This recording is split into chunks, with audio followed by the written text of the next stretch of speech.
The video shows a person capturing the intense moment of Mount Ducono's eruption in Tobolo, North Halmahera, as the volcano roared to life, sending thick plumes of ash and smoke into the sky. The person filmed with a mixture of awe and caution.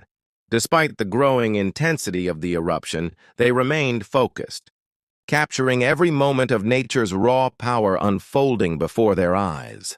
The rumbling of the volcano was deafening, and with each burst of lava and ash, the person's camera became a witness to the incredible force of the eruption.